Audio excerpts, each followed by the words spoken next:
নমস্কাৰ, যান্ত্ৰিকতাৰ পৰা আঁতৰি প্ৰকৃতিৰ জগতখনলৈ ওলালোঁ দুদিনীয়া যাত্ৰাৰ হকে। এই যাত্ৰা আমাৰ শ্বিলঙৰ মজিয়ালৈ। বলক যাত্ৰাটো আমি ষ্টাৰ্ট কৰোঁ। ৰেণ্ডমলি আমি য'তেই স্পট পাইছিলোঁ তাতে আমি ৰখাই কিনে কেপচাৰ কৰিবলৈ যত্ন কৰিছিলোঁ। বলক আমাৰ সৈতে আপোনালোকে উপভোগ কৰক। গৈ থাকোঁতেই আমি উমিয়াম লেক পালোঁ। ঠিক বাহিৰে বাহিৰে আমি অকণমান দৃশ্যটি কেপচাৰ কৰিবলৈ যত্ন কৰিলোঁ। তাৰপিছত শ্বিলং অভিমুখে যাত্ৰা কৰিলোঁ আৰু তাৰ পৰা পোনে পোনে আমি প্ৰথমটি লোকেশ্যন লাইটলুমলৈ গ'লোঁ। এয়া হৈছে লাইটলুমৰ পৰিৱেশ। প্ৰথমতে বতৰটো ঠিকেই আছিলে। আমি যথেষ্টখিনি উপভোগ কৰিলোঁ, ভিডিঅ' কৰিলোঁ, ফটো মাৰিলোঁ, চাহ খালোঁ, মেগী খালোঁ।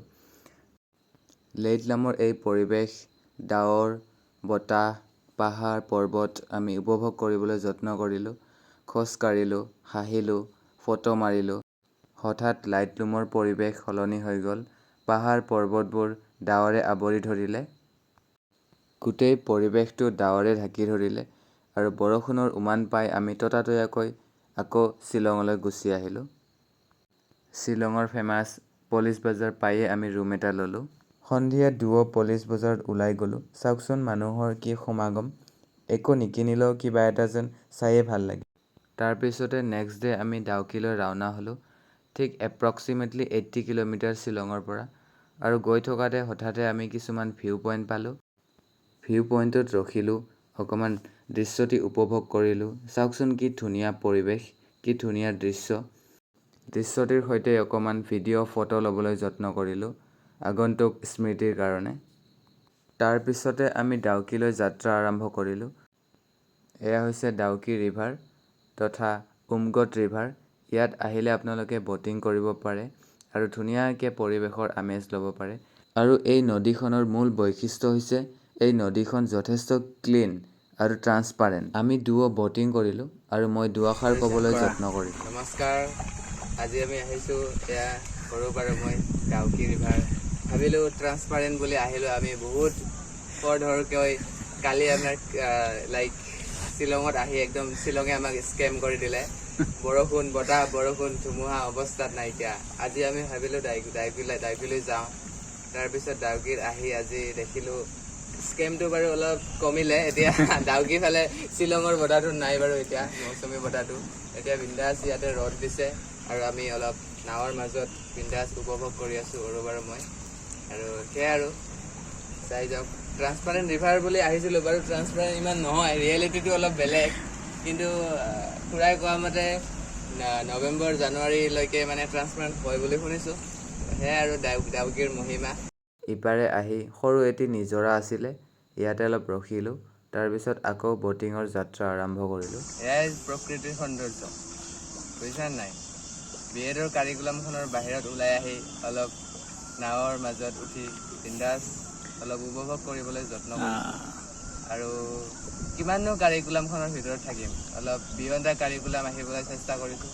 দুদিনীয়া সময় লৈ শ্বিলং আৰু ডাউকি ফুৰিবলৈ আহিছোঁ। বন্ধু অৰূপ আৰু মই একেলগে নাৱৰ মজিয়াত ডাউকি ট্ৰান্সপাৰেণ্ট ৰিভাৰ। গতিকে সেয়াই আৰু ভাল লাগে কেতিয়াবা প্ৰকৃতিৰ মাজত বিলীন হয়, নিজক ঢুকি পাই খুবেই ভাল লাগে। মনটো বহুত শান্তি প্ৰশান্তি অনুভৱবোৰ সৃষ্টি হয়। আৰু এয়াইতো জীৱন, যান্ত্ৰিকতাৰ পৃথিৱীত নেওচি যান্ত্ৰিকতাৰ মাজত বসবাস কৰা আমি একোজন যন্ত্ৰ। তাৰ মাজতো যেন প্ৰকৃতিৰ মাজত জীয়াই থকাৰ যিটো হেঁপাহ, সেয়া সদায় কামনা কৰোঁ। ধন্যবাদ। কথা কোৱাৰ যে হেঁপাহ, ক'লে কৈয়ে থাকিব মন যায়। কিবা ক'বনে বতৰৰ মহিমাৰ কথা? বতৰৰ মহিমাৰ কথা কিবা ক'বনে? বতৰৰ মহিমাৰ কথা কি ক'ম, এতিয়া যদি আমি 2 ঘণ্টা পাৰ কৰি শ্বিলঙলৈ গুচি যাওঁ, শ্বিলঙত আকৌ এতিয়া ঢেৰেকণি ধুমুহাৰ প্ৰতিৰোধ। আৰু আমি ইয়াতে আছোঁ বিন্দাছ। ইয়াতে কিবা যেন অসমৰ ফিল্ডটো আহিছে, মানে লাইক ৰ'দ দিছে, বঢ়িয়া গৰম এটা ভাৱ আছে, ফিল্ডটো হট আৰু। কিন্তু শ্বিলঙৰ বতাহটো অলপ ঠাণ্ডা।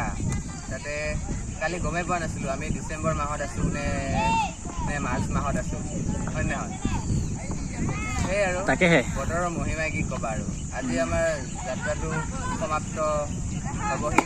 গতিকে আকৌ কেতিয়াবা যদি এনেকৈ মানে আমাৰ যদি সুযোগ সুবিধা মিলে তেতিয়াহ'লে আহিম বাৰু কেতিয়াবা। আৰু এতিয়া বাকী আমি ইয়াৰ পৰা গুচি গৈ আমি ডাইৰেক্ট গুৱাহাটীয়ে যাম চাগে। শ্বিলঙৰ অলপ মৌচুমী বতাহ খাই ডাইৰেক্ট গুৱাহাটী। শ্বিলঙত অলপ বৰষুণত তিতি ইয়াৰ পৰা আমি এনেকৈ চাৰ্ট পিন্ধি গুচি যাম। শ্বিলঙত গৈ আকৌ জেকেট পিন্ধিব লাগিব, ৰেইনকোট পিন্ধিব লাগিব। আকৌ শ্বিলং পাৰ হৈ গ'লে আকৌ ৰেইনকোট খুল, জেকেট খুল, চাৰ্ট পিন্ধি গুচি যায়। সেই আৰু মানে ক্লাইমেট যে ইমান ভেৰিয়েবল ক্লাইমেট, কি ক'ব আৰু। অৰ্থাৎ শ্বিলঙৰ যি মহিমা, শ্বিলঙৰ বতৰৰ মহিমা ধৰিব পৰা নাযায়। শ্বিলঙৰ পৰা ঠিক 30 কিলোমিটাৰ ৰেডিয়াছৰ ভিতৰত বতৰ চেঞ্জ হৈ যায়। হঠাৎ ৰ'দ, হঠাৎ বৰষুণ। ডাউকিৰ পৰা আহি থাকোঁতে চাওকচোন কেনেকুৱা পৰিৱেশ, ডাৱৰে আৱৰি ধৰিলে। গোটেই ৰাস্তা ফগি হৈ গ'ল। হঠাৎ ডাৱৰে আৱৰি ধৰিলেও চাওকচোন পৰিৱেশটো কিমান ধুনীয়া। ৰাইড কৰি গৈ আছোঁ আৰু আমি পৰিৱেশবোৰ উপভোগ কৰি গৈ আছোঁ। ইমান ধুনীয়া ফগি হৈ গ'ল, আমি একো দেখা নোপোৱা হৈ গৈছিলোঁ। তথাপি কিন্তু এই অভিজ্ঞতাটো অকণমান বেলেগ। তেনেকৈ আমি পোনে উমিয়াম লেকলৈ ৰাওনা হ'লোঁ। আৰু এয়া উমিয়াম লেকৰ পৰিৱেশ। ঠিক 4 বজাত আমি উমিয়াম লেক পালোঁ আৰু ইয়াত আমি ব'টিং কৰিবলৈ যত্ন কৰিলোঁ। উমিয়াম লেকৰ সৌন্দৰ্যটো খুবেই ধুনীয়া। ইয়াত ব'টিং কৰাৰ মজাটোৱে বেলেগ। চাওকচোন কি ধুনীয়া। ইয়াত ব'টিং কৰি গোটেই লেকটোৰ আমেজটো ল'ব পাৰি। ঠিক তেনেকৈ আমিও পিছ পৰি নাথাকিলোঁ, আমিও ব'টিং কৰিবলৈ যত্ন কৰিলোঁ। ক্ষন্তেক অপেক্ষাৰ অন্তত আমাৰ ব'টিং ষ্টাৰ্ট হ'ল। মাত্ৰ 5 মিনিটৰ কাৰণে ব'টিংটো কৰোৱা হয়। হ'লেও কিন্তু সেই 5 মিনিট সময় কিন্তু যথেষ্ট মূল্যৱান আৰু যথেষ্ট আমোদজনক আছিলে। কিমান ধুনীয়াকৈ আমি ফূৰ্তি কৰিলোঁ, আনন্দ কৰিলোঁ ব'টিঙত। ব'টিঙৰ মজাটো অলপ বেলেগেই। আৰু পৰিৱেশটো কিমান ধুনীয়া ব'টিঙৰ পৰা আমি যদি ভিডিঅ' কৰোঁ, ফুটেজবিলাক লওঁ। এনেকৈ অৰূপক মই এটা ফুটেজ ল'ব দিলোঁ। অৰূপে ইমান ধুনীয়াকৈ ফুটেজটো লৈছে। এই চেগতে মই তেওঁক ধন্যবাদ জ্ঞাপন কৰিছোঁ।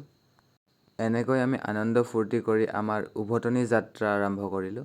দুদিনীয়া এই যাত্ৰাত প্ৰকৃতিৰ লগত বিলীন হৈ যথেষ্ট আনন্দ ফূৰ্তি কৰিলোঁ, উপভোগ কৰিলোঁ, স্মৃতি গোটালোঁ। জীৱনটোনো কি, একোটা স্মৃতিৰ ভঁৰাল, নহয় জানো?